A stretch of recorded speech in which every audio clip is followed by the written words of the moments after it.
welcome to another episode of Contact Lost. We're here and we will be talking about things. Tonight, my son has taken the center stage, literally and figuratively, as you can see on the screen. So please give him a Hello. warm welcome. Hello there. Tweak is also back from doing work stuff. Hello, everyone. And again on the podcast, and I'm here. I'm the Joker. And first of all, a massive thank you to our sponsors, the Army Painter and Weyland-Yutani, as well as our community of patrons, and now also YouTube members. Welcome aboard, everyone, and let's get started tonight. We're talking about the WTC, of course, because what else? It's only been 2 weeks, and we're still living it. So we'll be talking about that from a captain's perspective and from the perspective of an Aeldari player. So we'll see where this takes us. And okay, I'm done with the intro and my brain is empty. Majson, how do you feel? Was captaincy really difficult this year? Or lack I of would a say, better word. okay, so I would say it's always kind of difficult. It's not an easy thing to basically. Maybe let's start with the first defining what's the captain in terms of WTC, because that's sometimes confusing. Basically, we mean as a captain, we mean a person who is directly involved in communication with the captain's council and the WTC organization itself, and is the person who basically is on the front line during not only the WTC but during the entire season. Uh, he gathers information and translates information from WTC to our team and in the other way, basically. So it's more or less a representative role. This year, basically, yeah, we know each other with the other captains. We cooperate with each other in terms of different events. We meet each other, so we are in constant contact to during the whole preparation WTC preparation period, and we are basically in line discussing how WTC will look like. So my role was not only participating in this discussion, but also voting on the procedures on and the rules that's being discussed in terms of logistics and their organization from all their perspective. So yeah, so that's basically the role of the captain.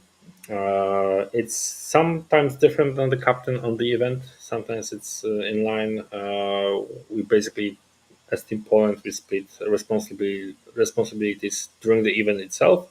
I was the official captain who was attending the captain's meeting during the event itself, and there was our colleague Wojtek, who was responsible for the captaincy in terms of pairings, doing the pairings and managing the pairings, and yeah, that's not only my role during the event, because it's like being a player and the captain in terms of WTC is like too much, so we need to split somehow.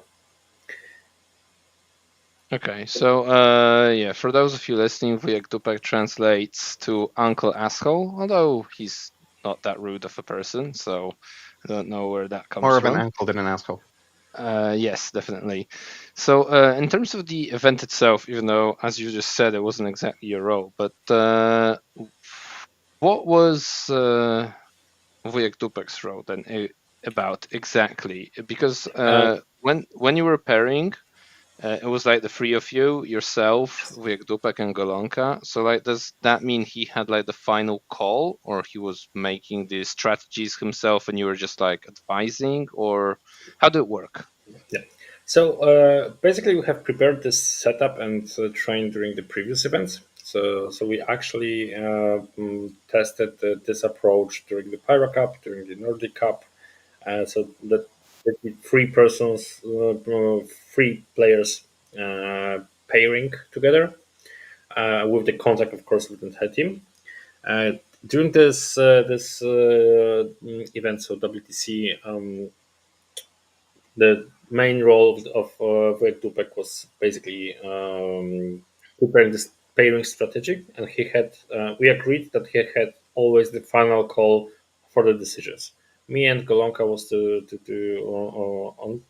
on site to basically consult the decisions and give some other perspectives and support the decision making process. But the final call was also always like on his side. Mm-hmm. That's how it worked for us, and in my opinion, it actually worked pretty well because there was no disagreement during the pairings, and everything went smoothly. Okay. And does his role ends at that point, and then he's like, I don't know exactly, like a coach, or are there more responsibilities during the games themselves? Yeah. So basically, the responsibility of such role is also to keep track of the results and make calls to basically play safely, push on some tables, coordinate the team and head coaches during the event. So it's not only like I'm done with the pairings now. I'm sitting around and chilling out. No, now it's like constant monitoring of what's happening on the tables and like managing the team from the like management perspective. So during the previous events, so during the preparational events, for example, the Nordic Cup, Pyro Cup, etc., I did this role. So while I was also playing, so our coach usually came to me with some kinds of the stats, what's going on the tables, and I was doing the call during the event, basically to Mm-hmm. support the decision making. Uh, during WTC, it's not possible because the games are like much more important, and there's a like strict focus, and also I can't formally interfere with the other games, so it's Mm-hmm. no way to do it. So this is the role of the captain itself, the pairing captain during the event. So when you were All going right. to this event, and I need to ask this because last time I was at the WTC with Team Poland was 2 years ago, but I imagine over the years, this is what I've been observing, the sort of supporting staff of the national team keeps on growing. So 2 years ago, there was a bunch of people. I assume last year there were even more.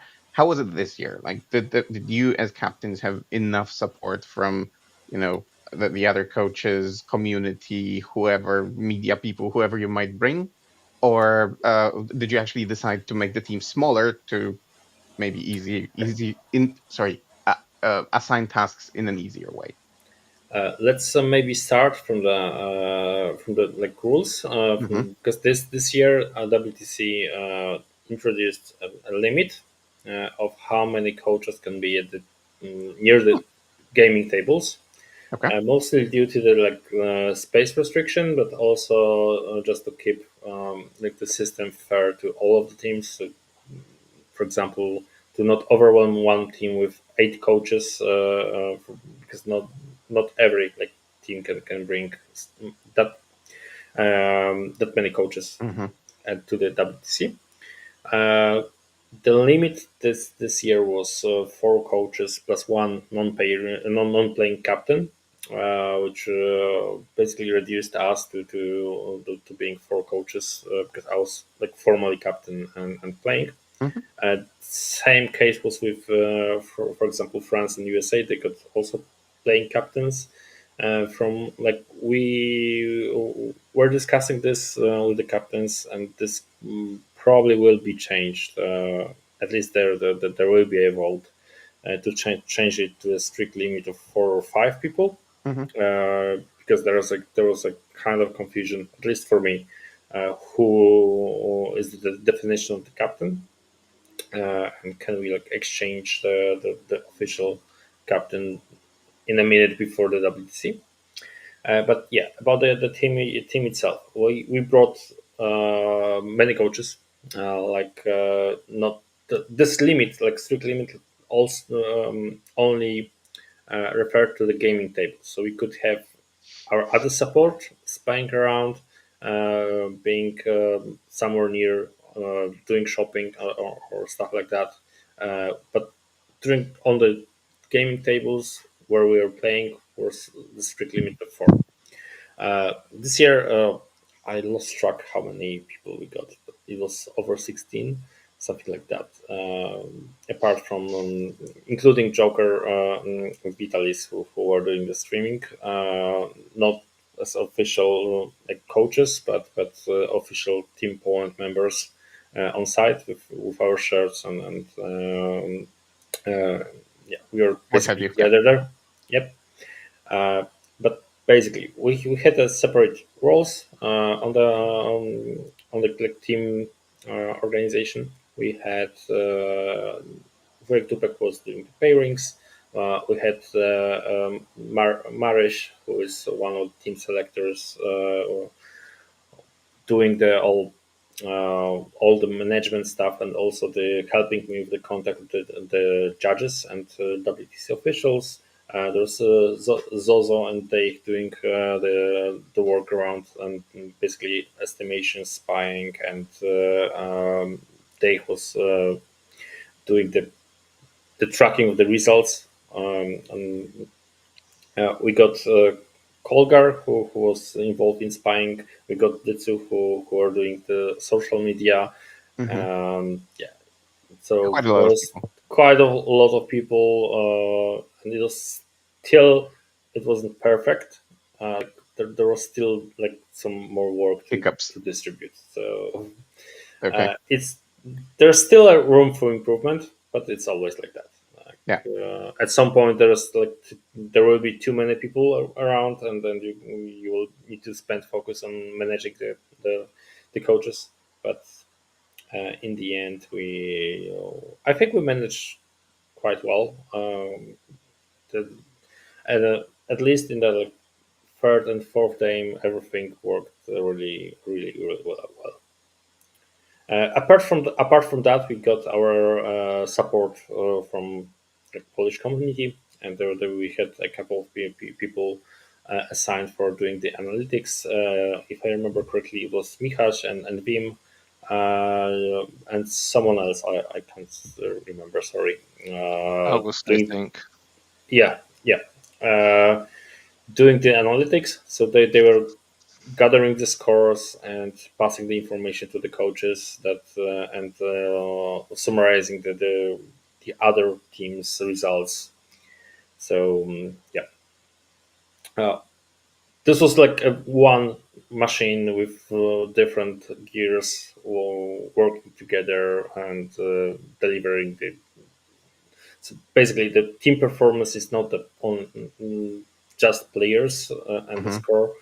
Everything matters, especially in the WTC event, which is not only like the the hardest even in terms of playing, because the level of competition is growing and growing, but it's also exhausting from the like physical side. So it's 4 days of playing in high temperature, low, like nearly no air around. So you need to like really prepare as a player, as a coach. You need to be actually get a little bit fit to manage without like impact on the gaming itself. So it's becoming really hard to be honest. 40K athletes. Yeah. Almost. All Um, right. Yeah, go on. Amazing because I didn't like I wasn't aware of that. Last years, like a year and 2 years ago, I already felt that my last games weren't perfect. Like Hmm. I got like already enough, and I was tired physically at side. I was personally trying to prepare something and trying to get to know myself how to uh, optimize the rest and optimize the time that I have to basically get my brain working for the last games. And I Mm-hmm. think I managed to do that. It's like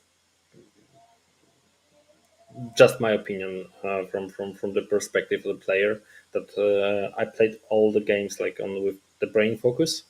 The only like limitation was the shorter round time during the last two games Mm-hmm. because yeah, there were 30 minutes less on time for these games, so it was a little bit hard, and we needed at least I needed to play in a rush.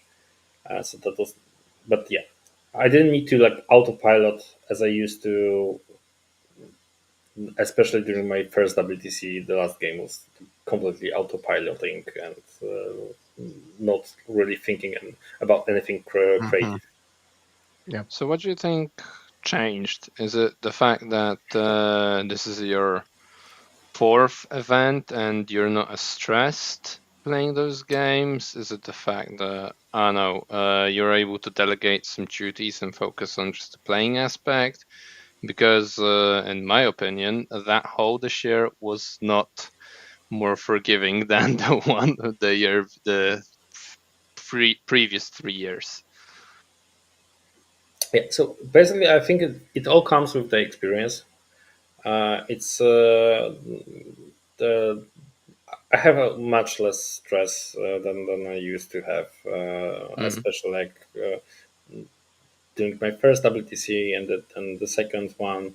Uh, Now it's like a drill, so I know what will be happening. I know how to deal with the stressful situations.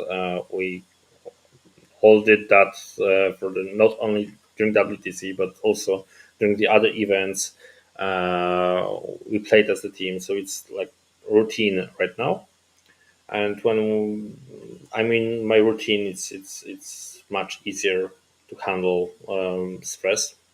But with the experience, also becomes the little things that like also people around, so when it, for example, when you're playing with someone it's much less stressful and much less exhausting on the table because Hmm. you can talk out because you already played with yourself, with each other. You know what to do on the table. You don't need to declare.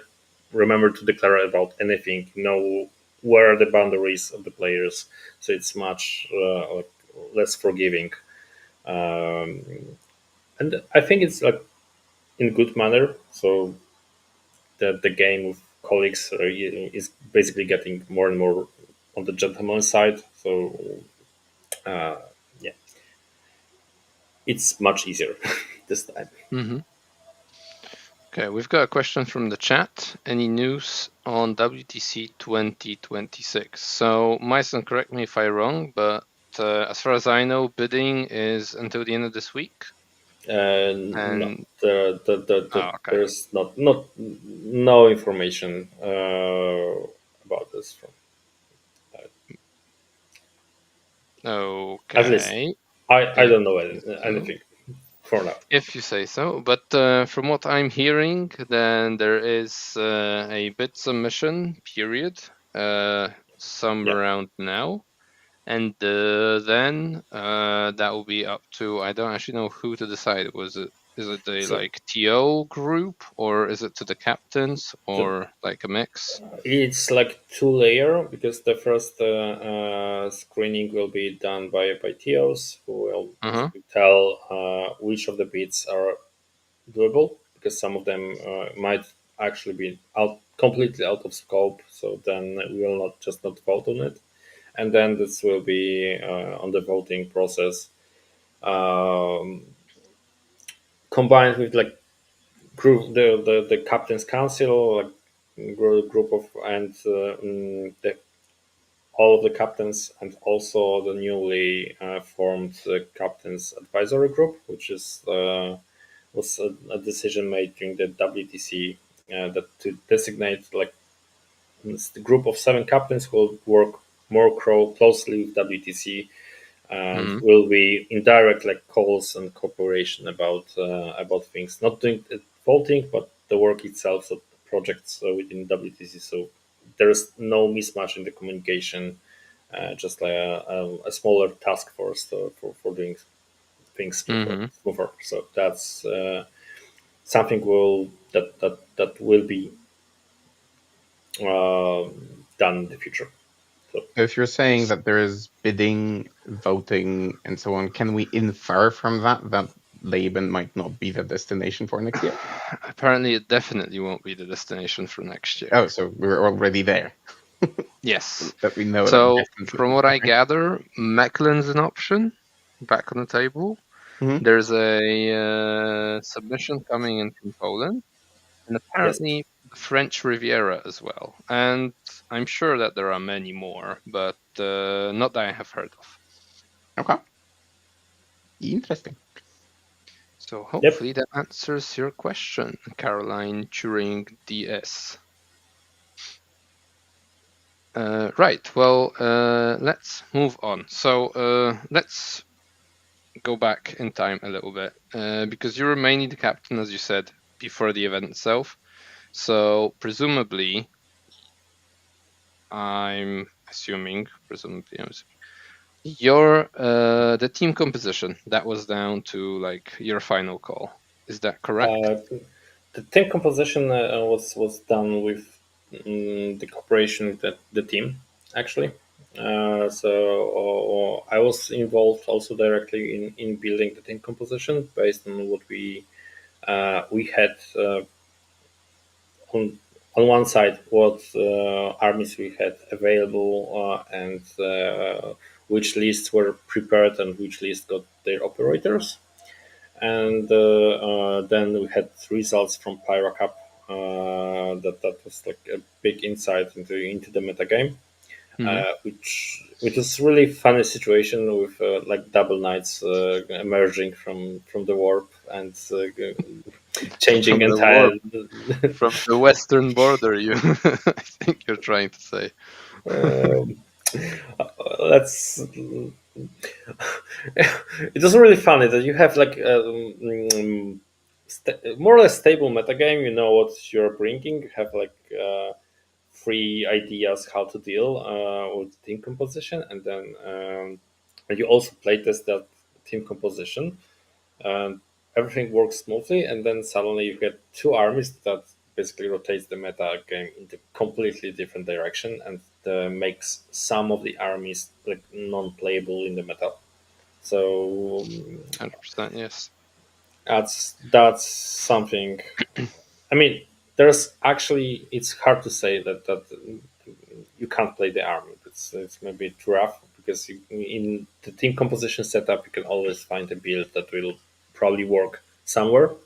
Maybe Mm-hmm. not the optimal pick, but if you have the operator faction specialist, you can completely deal with that.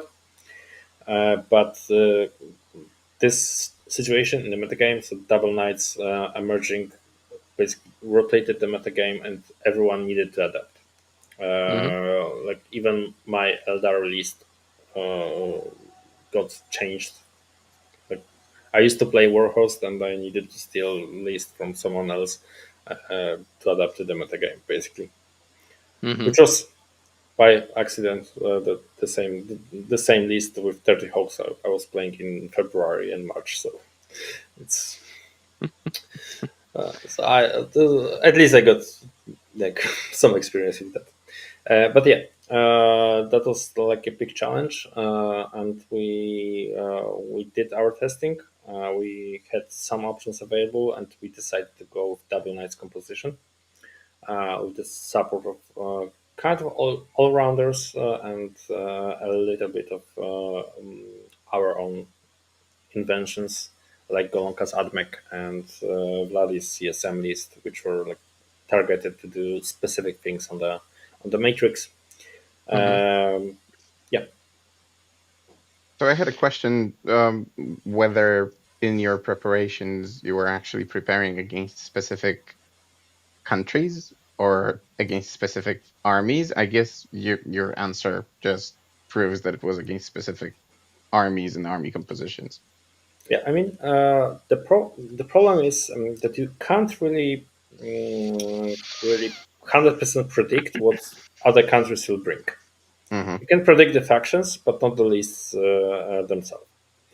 The problem is that in the current state of the game, you get like a lot of codexes, a lot of detachments, a lot of options that you can bring, and majority of them will be viable in some kind of scenario. For example, if you take a table, or if you have a table pick, you can play against this. If you don't have a table pick, the list works differently. You get a lot of this micro ifs on the matrix and on the in the metagame. So it's really hard, and I think it's not a way to go to prepare against the specific lists.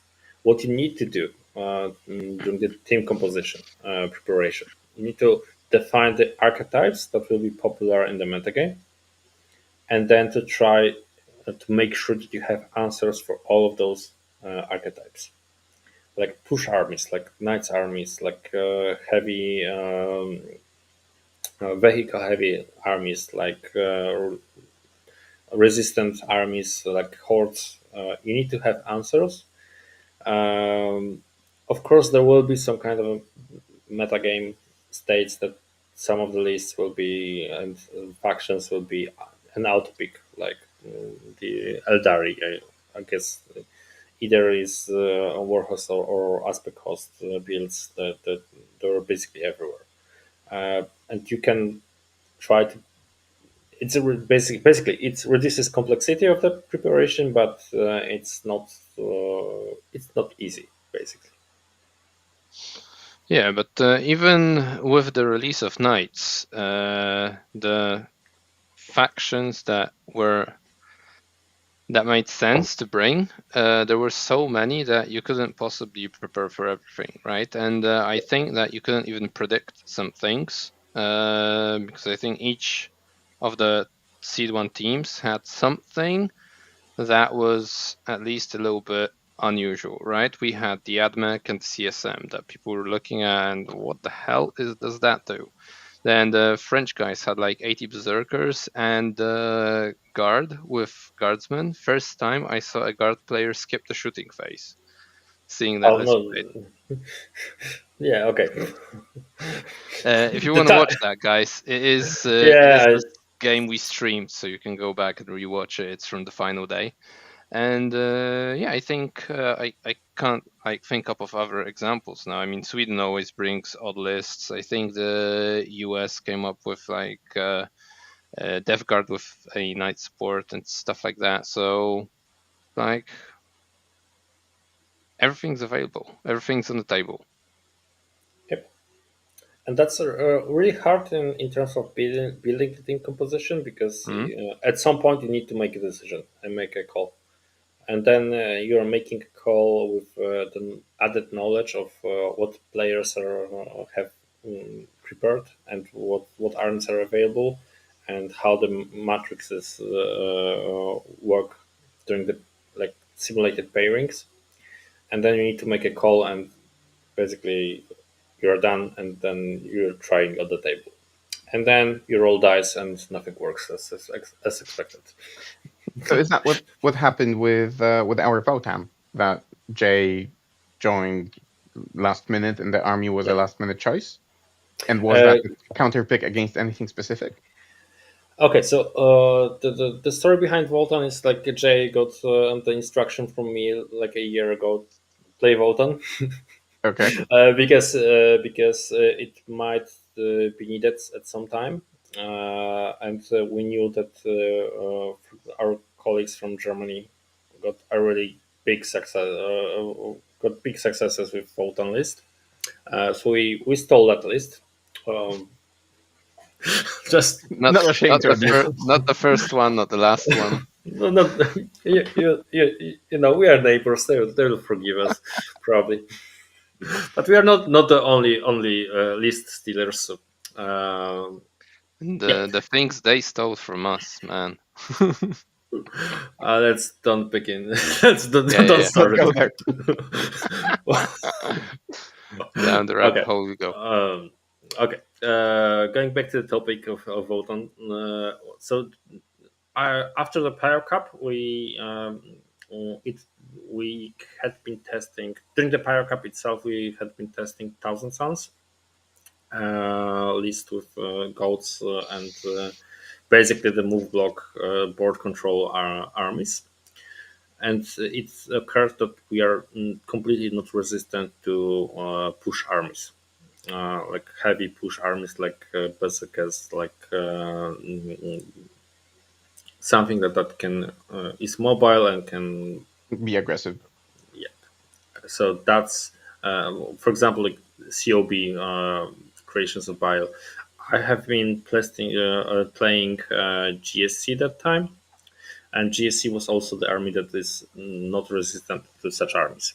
And those armies will we expected to be popular, and Photon is kind of a good counter for that, and also was a list that we had really well play tested, and got it's like super convenient in the pairing process. You can always defend with Photon and basically have a draw somewhere. It's not like it doesn't have like really straight up bad matchups, apart from like a couple of things. So Hmm.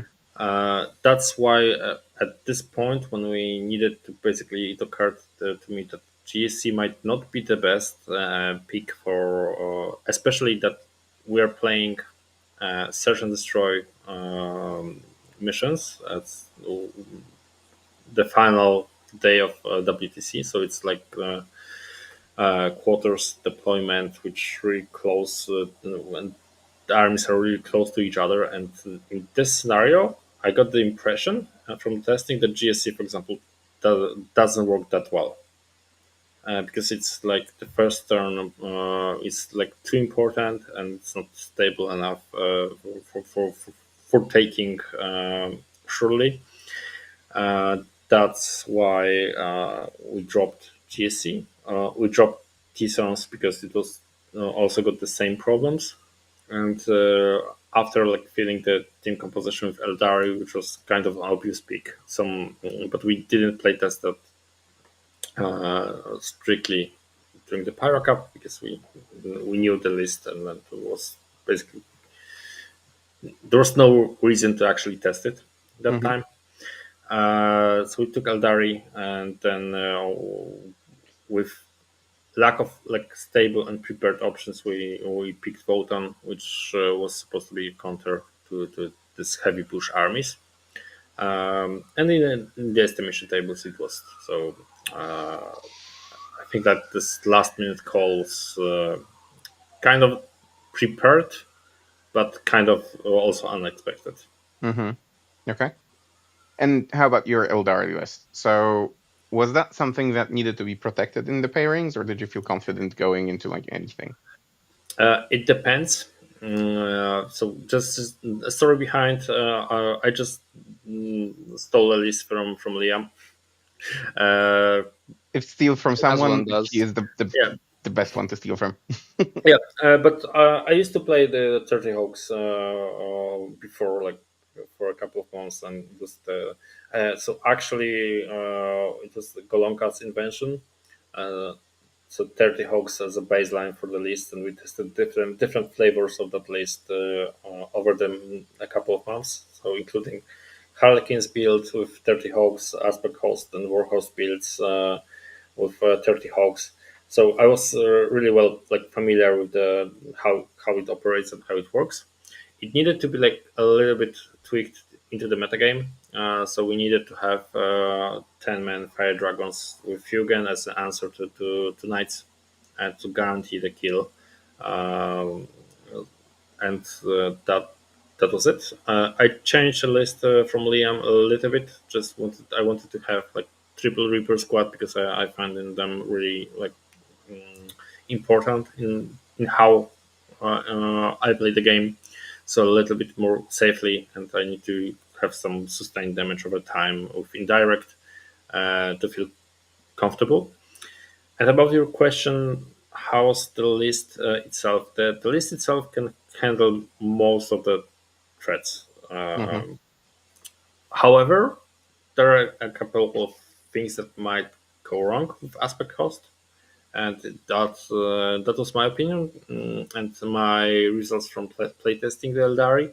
That against certain armies you need to risk, and the risk is like you risk an opponent getting 9 or 10 inch charges somewhere because you need to basically deploy on the line to do the damage. And if the opponent passes those charges, the score can be like shifted a little bit. But being the Eldari, you can basically play against nearly anything. Uh, if you get like terms on, on your terms, you can even win against bad matchups. Like Liam showed against COB during the last game of the tournament. So yeah, there were like a couple of bad matchups for Eldari. Was definitely the Berserker spam. It's in my opinion, it's really kind of unplayable, and Nightmarish, yeah. also Hmm. yeah, also triple or and double black burst crawlers death guard lists, which are like disaster. If the death guard got the first turn, it's really hard to play because they are doing the damage, and the entire like idea of the hogs is that if you lose 2 or 3 hogs, then you don't kill the death guard drone on average with the just one squad of hogs, and it's like diverse the math in the disadvantage for us. Yeah, you lose the punch. Mm. Yeah, you lose the punch, and this is like leave that, for example, drone one on 2 3 wounds, and then basically the drone did nothing. Yeah, and then you get shot back. So those were like 2 bad matchups that I wanted to avoid at all cost. The other bad matchup was, in my opinion, also the COB, which is hard to play. On your terms, you can try to do this, but if you don't get the first turn and you play defensively, you need to play points. And also GSC is kind of tricky, but you can always, like, if you take the first turn, you can push the GSC into defensive position and also win the matchup. So it's kind of flexible. You want to avoid a couple of pairings just to ensure that you will not get bad results. But yeah, you can at least try playing against anything. Also, the interesting matchup was the Eldari versus T-Sons, because it's have like really table dependent on who picks the table and how open is the table. But in the end, it's a really tricky matchup because both sides can kill each other in basically one turn. Which T-Sons got a little bit more durability and a little bit like more damage, but Hogs and Elves got the like advantage in the mobility on the table. So yeah, I think I don't remember the other things, but there was a couple were some good better things on the table, but yeah, the main role of Eldari in such builds was to hunt knights and punish them if they happen to take you. As long as they don't explode.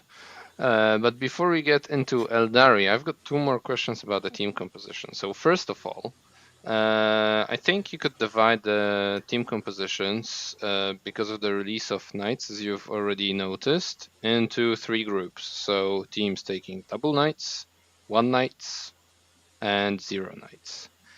We've taken double knights. Do you think that was a good call? To be honest, I don't know yet. Okay. I'm still like trying to Haven't get decided yet. yeah, and analyzing it. So I don't know yet.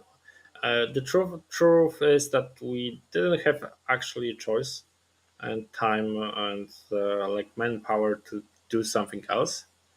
Mm-hmm. So in terms of that, it was a good call because we had this play tested and we had this like ready, and we also got all the uh, like assets to play for the second place. So it's not we knew where is the risk, and but we also play tested knights heavily, Mm-hmm. especially against their counters, and yeah, the knights are they are not stable armies sometimes, but you can always like deny the game and find out some kind of the game plan that will reduce the lose to draw or something like that. Not against Mm-hmm. all matchups. Uh, the thing is that it's really tricky and it's really hard to actually play this all the possible matchups. So and a little things matter. Like for example, with Aeldari against the Aeldari, you needed to have 10 Fire Dragon squad and 10 Fire Dragon squad, and also be aspect host for Hawks to actually do damage to Knights. You know, the little things matter, Mm-hmm. uh, especially in balanced metagame. And sometimes the lack of one or two units and having like six more last cannons on the list can shift the pairing to or one way or another. So yeah, back to the question in terms of what we had on the table and what options we had as Team Poland. I think we made like a good call because this was at that point in time that was the only call we could do. Okay.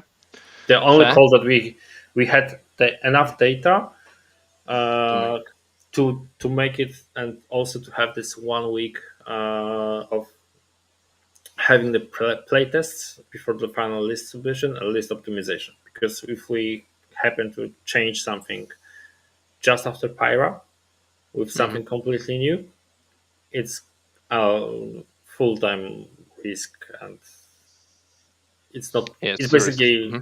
it's sometimes it's worth it, but it's in my opinion it's just too risky. Okay. So now taking that into account, would you have changed any of the other six picks in terms of factions? Uh, I would probably try to find more, some more aggressive lists. One more, Mm-hmm. somewhere. Uh, Personally, I think after analyzing and playing the games, I think that guard could be the with the operator could be the better option than Voltan, Mm-hmm. uh, because it's like a little bit more stable army. Uh, like it's also a good defender and so on. We could potentially shift CSM for something more aggressive, just to enable, because our CSM list and the story behind it is like this is take all comer, pick a table and take all comer list. So it was Mm-hmm. designed specifically to play against anything and be like something that you can use in the pairings just when you don't have any other option. Yeah, but that It, fulfilled its role, right? Because yeah, Vladdy didn't lose a yep, single game. It was yep. only 10 and more points. So. On the other hand, you're denying the other list of table pick, Mm-hmm. which matters a lot for example, for knights, and that's something that's on the one hand it's super convenient to have such lists in the team composition, but on the other hand, it's sometimes, especially in the situation we had, we missed because there were four teams ending up the tournament with exactly the same score. So on the battle points, Mm-hmm. so we needed to basically have small points, which our lists, like drawish lists, and our approach didn't deliver during the group phase, and with the correct like more pushy armies, you could do some more points during the first rounds, like doing the basically bigger wins and bigger swings, Hmm. which we missed in at this point for tiebreakers. Uh, so I don't know if I fully agree with this like approach, because there's always like this is always a trade-off about the stability of the team composition and how much you're going to push for the win. Like we can take a look on the French team composition we got, which got like super pushy lists like Berserker Spam or COB that could basically run at the opponent, and with the correct pairings you can guarantee or at least get some big wins. Same with USA team composition. They took EC and the CSM list with the ACDCs running and running at you basically. Hmm. I think that there was, if we were to take this double knights, we should probably have taken at least one pushy list to counter and have the counter for like GSC for Eldari or something like that. That's something we like maybe somewhere we should have taken. But on the other hand, we didn't have like such lists ready. By ready, I mean we have operator, we have like a lot of tests done with that, and we know how the list will behave on the Hmm. establishments, on the during the pairing process. So yeah, and I think that's it's always for the same case for every team. Uh, I don't know a team that could do all the tests with all the armies. It's not. It's just not possible, uh, and probably even France don't got such manpower to cover everything. Hmm. Yeah, fair enough. All right. Twig, do you want to ask something about the like captaincy bit, or shall we move to the Eldari portion? No, I think we can move to the Eldari portion. I'll have a bunch of questions after that, but I think we can Okay. focus on the army now. So, for the past like 6 months or so, I think there was the Harlequin list being cooked. So why Oh, not that? Is it just the Knights resurgence, or is it a wider um, meta call that they didn't quite fit? uh, the story we had this Harlequins list, so those like Harlequins combined with Hawks just to spam mortal wounds on the every possible phase and be in totally independent on what the opponent brings. You're just dealing the damage with mortal wounds, devastating wounds, and nothing else, and move blocking around.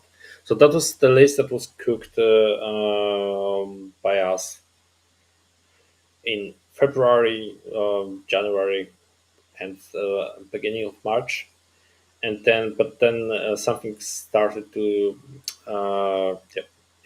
Inari got very really popular, so we are testing Inari as a Hmm. counter. A couple of codexes arrived, like Emperor's Children, which was like a counter to Eldari. We had Knights, we had Death Guard, which basically with indirect just punishes the Harlequins.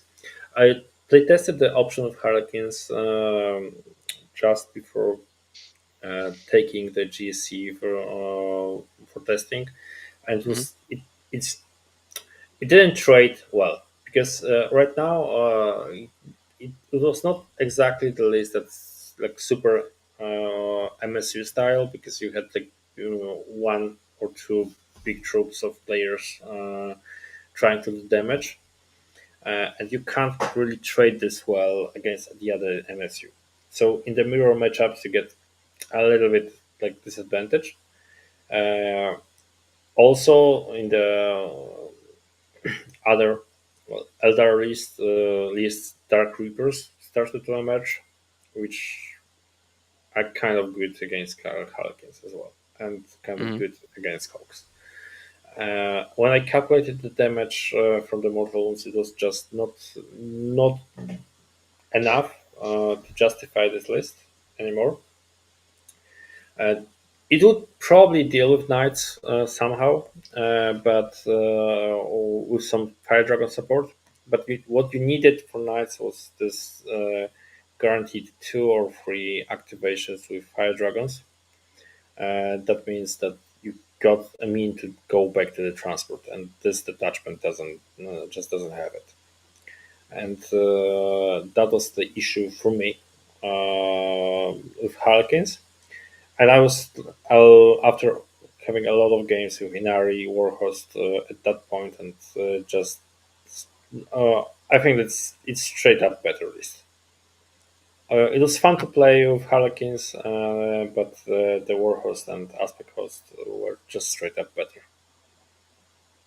Okay, understood.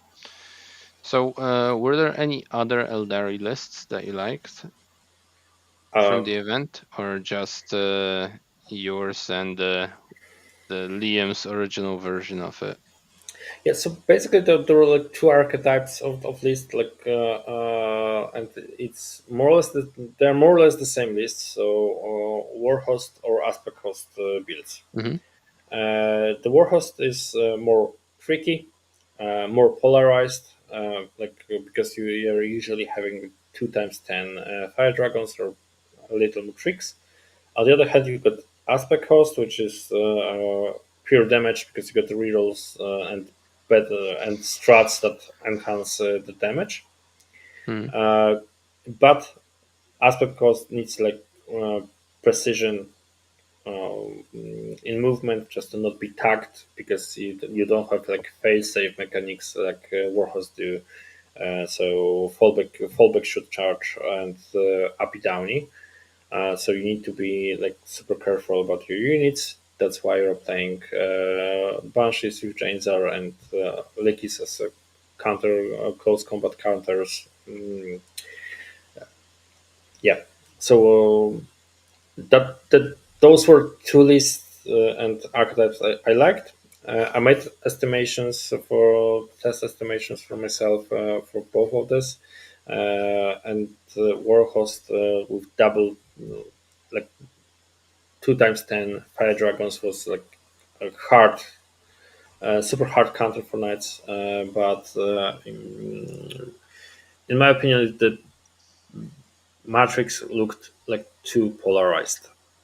You Mm-hmm. get a lot of good matchups, but for example, you can't deal with, for example, Shadow Legion armies or ACDCs, which you can handle with enough Hawks in Aspect Host. Mm-hmm. Also, things like Guard is trickier because this that was after my game with Nassim. We talked about this matchup, and the difference is that with Warhost you're just missing a couple of damage points to finish off the squads on different occasions, and with Aspect Host you're just killing enough and units and to basically outscore the opponent and to push forward. So that's basically the difference. I had a Warhouse list ready also, but I decided to just go with Aspect. Uh, Mm-hmm. Fun fact that's my just before the last Aeldari nerf, which got like nerfs for the Warlocks and Fire Dragons. I had a list that actually I liked the most during this time of playing Eldari. It was 12 Warlocks and 10 Fire Dragons. 3 Oh, times okay. 4 Warlocks and 15 War Spiders, basically. So you get, you can pack Wave Serpent with 12 Warlocks and park it in the opponent DZ turn 1 with 15 Warp Spiders. That was different metagame, of course, and but you can do like really good Alpha Strike, and when you count how the Warlocks with the Flamers work with some combos, you did a lot of damage, but then suddenly they all got increased a lot of points. I don't know why. I didn't even. Good. I Somebody saw just you do play. it. I just I don't played care why. one. I'm happy Yeah, listening to you. I'm just happy that it's happened. yeah, I just played one game with that. So it was funny. It was, One, it Too two was game many. is two more than necessary. Exactly. yeah. Uh, Yeah. So that was the list that I would like to play, but yeah, it was over like 200, 200 something points above the limit after just after the nerf. oh, shucks. Um, Good. Majson, one quick question about essentially your aspect host list. Is that list essentially table agnostic? And is that taken into consideration, or was that taken into consideration? Did that help the team in any way or not? Uh, I can play on any table with that list. Mm, However, when facing push armies, which also was kind of my finding after the event, that with the correct table, I could potentially play against the push armies better, like the COB style and something like that. Because we have like three archetypes of tables available on WTC. Just to take it simple, the one that's standard with the staging ruins in the middle. Then you get this the rotated ruins with open center, big ruins in the center, and which is like kind of the already open table and with little staging positions. And there's this third, the newest addition, which got like diagonal shooting lines over the tables, which is uh, seems to be open and good for shooting armies, but they're usually not, because if you shoot something, then you are really exposed yourself to for some counter punch. But this was the last two were like my favorite for Eldari. I'm not talking about the Hammer and Anvil and Tipping Point maps, because they were like completely different and only for group stages. hmm I'm talking about the Crucible Battle and Search and Destroy. So this is for example, with this little no staging open map, you can get a higher score against certain armies. Like for example, Drukari, you beat. You have advantage over Drukari on all maps, but you get my estimation just basically dropped one level from depends on the table. On this open table, you get easy win, and then you have a little smaller win for the uh, like closed tables. hmm So I would say it's still like lace that can play on any table, but sometimes against certain armies, uh, basically the table matter. Yeah, there is some preference.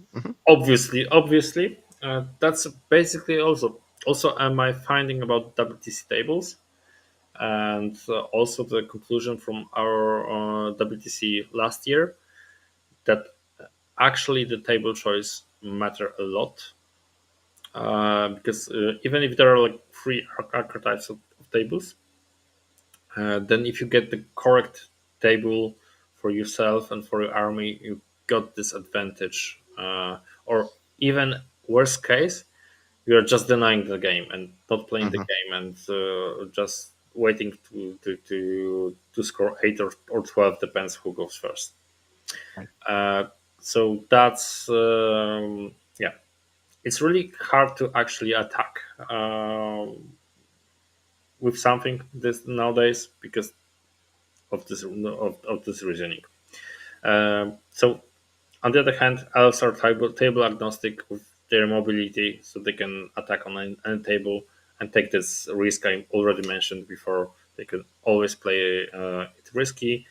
And also, this is also the thing that matters during the team play, because you play those, at least in my opinion, how I play such armies uh, differs from like singles and team tournaments, because I'm always like asking coaches, shall I risk or not? Because at some point, for example, my first game at the tournament got I played against Tisans against Portugal, supply drop. So we rolled it that his objective is going to drop first. So I went second. So I got literally no reason to play the game, Hmm. because as long as I got 10 guardians secured in the middle ruin, then I'll get 15 at the end. And I just To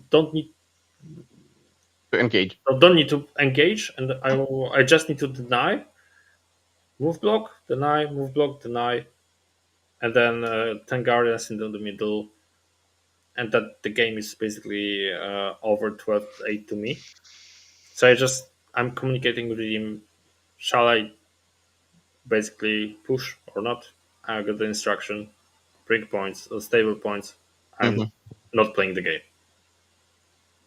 And so, this is also the case with, for example, my game with demons. And yeah, you basically have the options.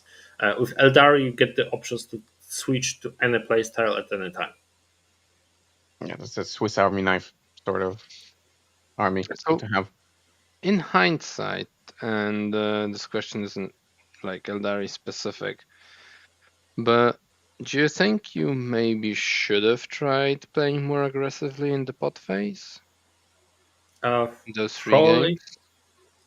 Uh, on the one hand, yes. On the other hand, during the T-Sons game, this could backfire really easily, because the T-Sons picked the table and there was no safe place on the middle board.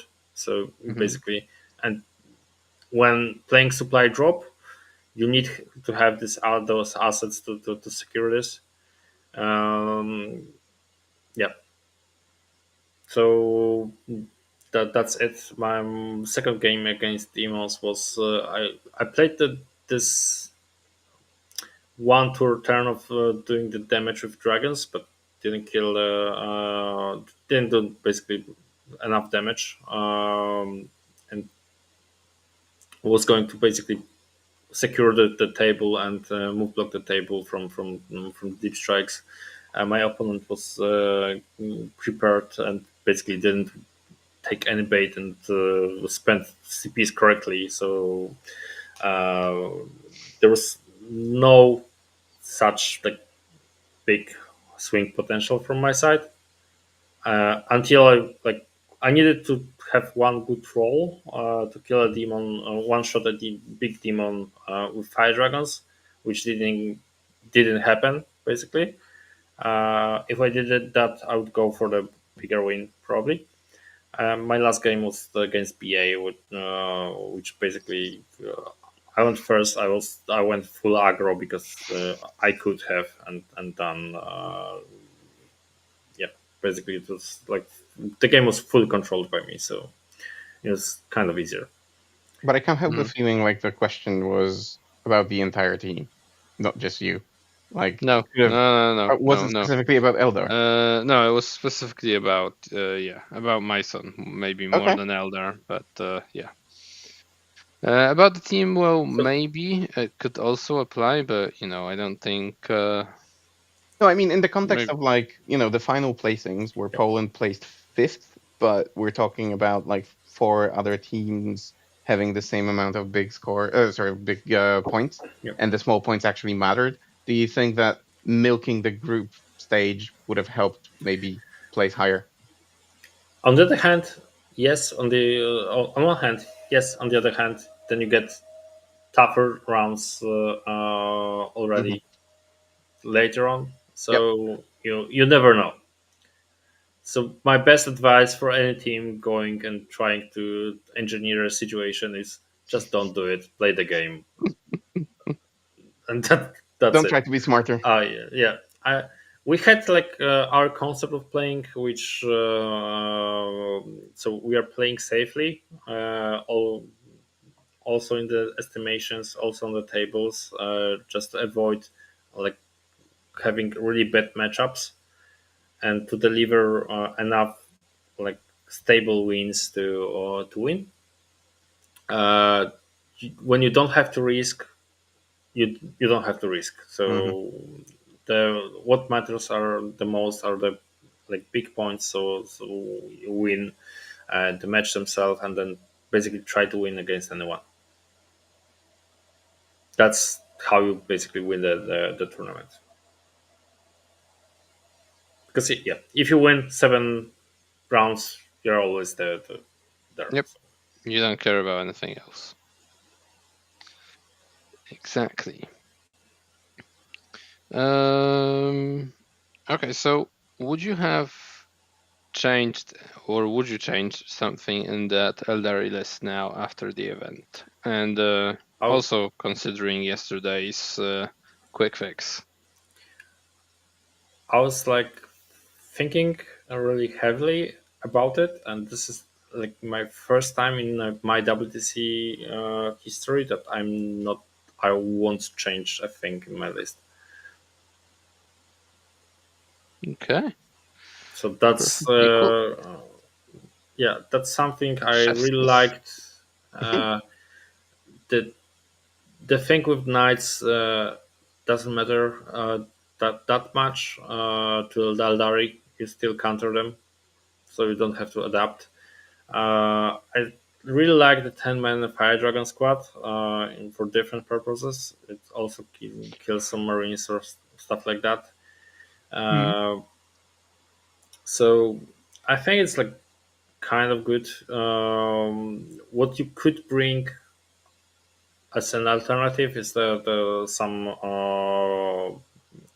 iteration that counters more is more tweaked into the killing world eaters and things like COB, so push armies by having Azurmen back uh, somewhere in the Warhorse Mhm. list. You could do the alternatives, but to be honest, I'm happy with this aspect host list. Okay. So I would probably play it one more time. Uh, yeah. Okay. Okay. Tweak, you said you had some questions.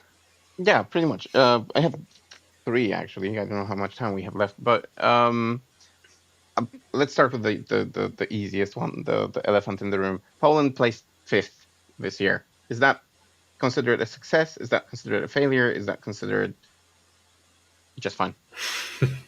It's kind of hard question. Depends who you ask. That I said elephant But in the room.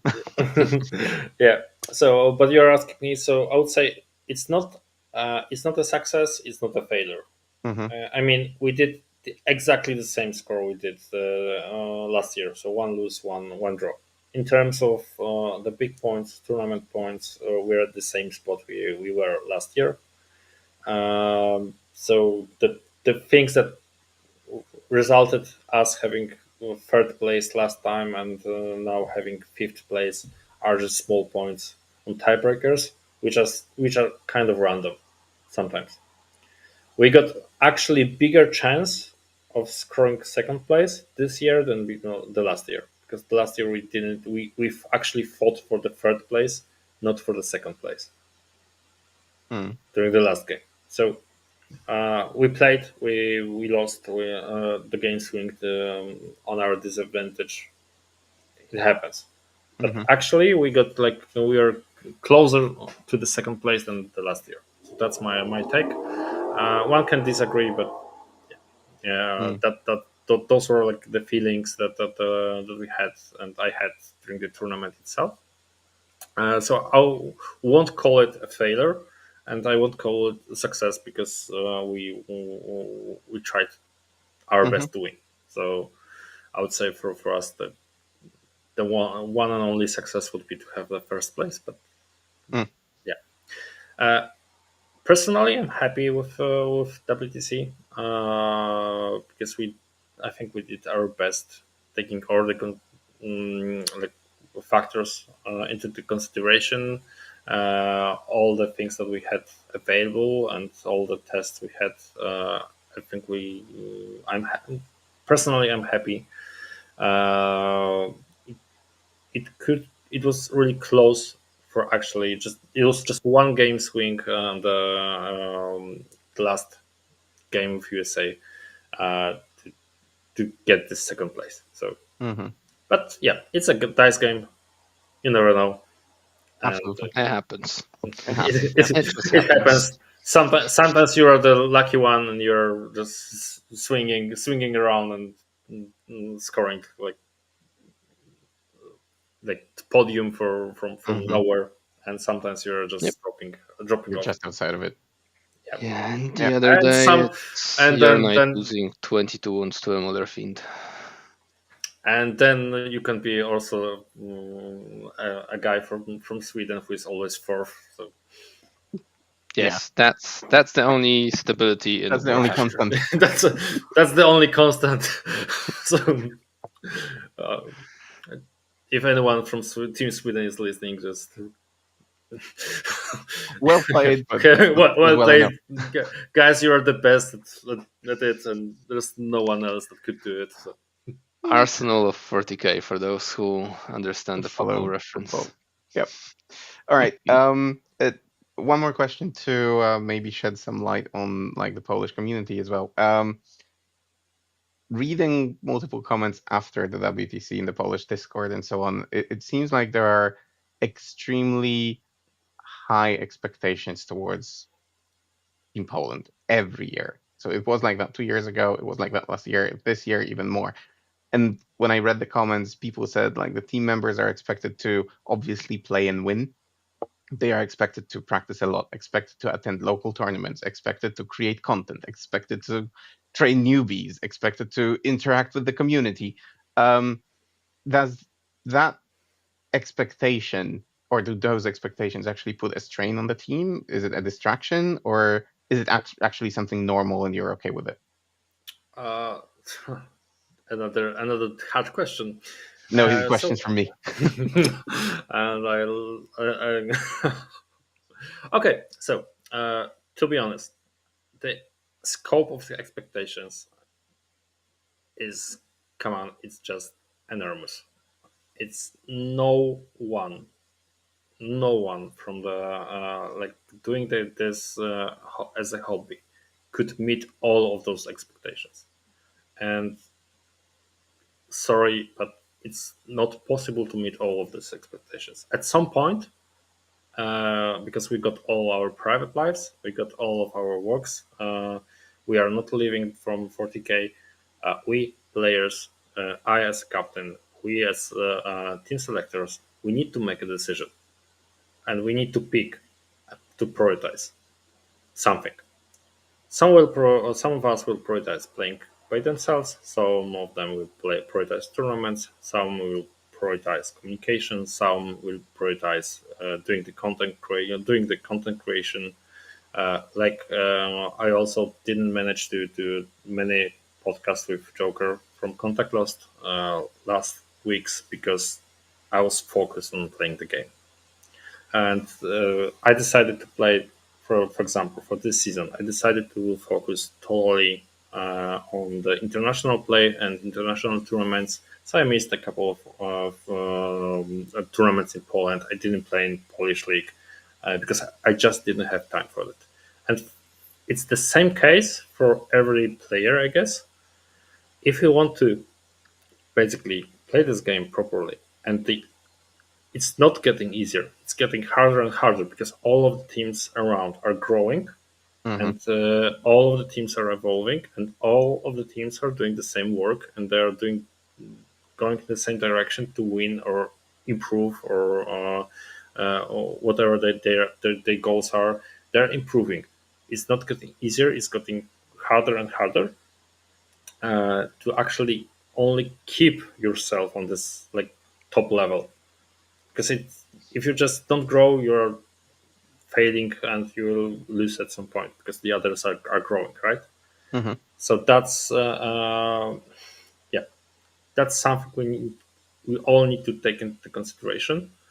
And when you're expecting something from someone, just ask yourself, would you do the same thing if you were at this place? Because Mm-hmm. sometimes it's easy to tell something like to comment everything on the internet. You know, it's like it's just easy, but please confront it. Maybe sometimes with yourself, being imagine yourself in the same position, doing all the things because it's just not possible. Yep. And at some point, those expectations will maybe not break someone, but at some point, someone who sitting on this position like myself will tell, "Okay, I got enough. I'll just play, do something, play for fun. I'm not doing this anymore." Yeah, it will eat at you until you just give up. But one interesting thing, and I'm going to make that my last question instead of the other one that I had. You said that all the teams do the same, so practice in the same way and prepare in the same way.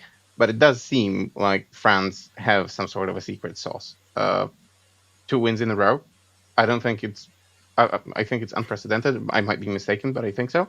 Um, what was it that they did differently?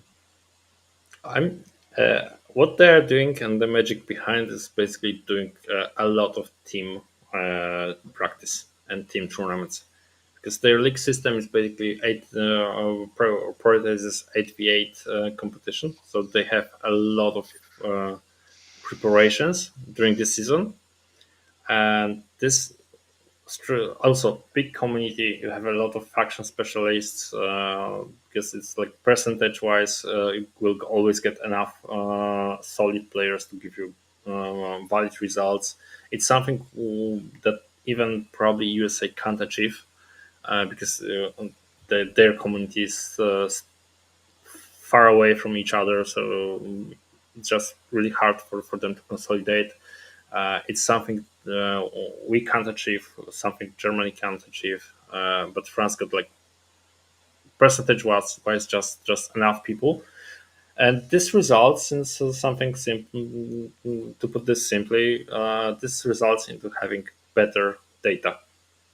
Mm-hmm. As our main feedback last year um, was that Warhammer just stopped being like game of like only skill and only dice. This is like in war of information war, Data crunching, data so on. crunching, Mm-hmm. data. That's something. Yeah, and you need to base as a team. If you want to improve as a team, you need to collect the data, but you need also not only need to have those data, you need to have correct data. Interpret it correctly.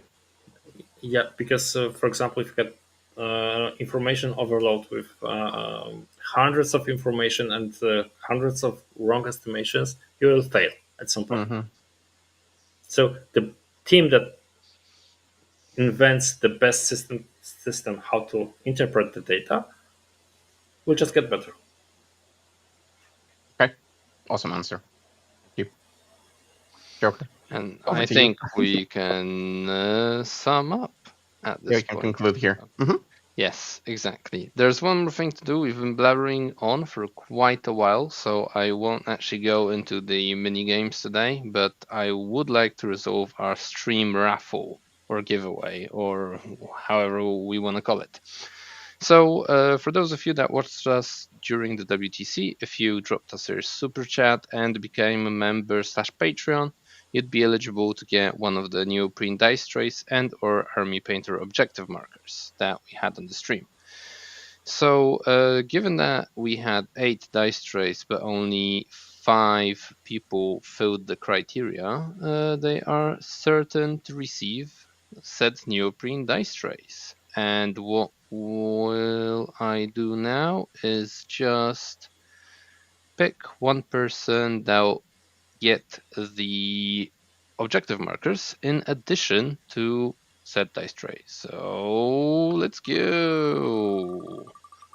I've got it all prepared here, and the winner is Michał. Congratulations on your objective markers. I'll be reaching out, and hopefully we can figure out a way to get them handed over to you. And that's it from my end. So, folks, if you like what we do, subscribe the channel. Help us reach that 2,000 subscribers goal. It wasn't a goal before, but we've had a bit of resurgence during the WTC, so let's make it happen. Yeah, leave a like, subscribe, comment, what have you. Consider becoming a Patreon, and a massive thank you to our sponsors, the Army Painter and Weyland-Yutani. And I need to remember about mentioning the possibility of super chats when we're live, because I can't get into the habit of it, and it is an option to support the channel as well. So do Still a give it new a thing, though. consideration. All right, for tonight, that will be all from us. Thank you from Majson, Tweak, and myself. Nighty night. Bye, guys. See ya.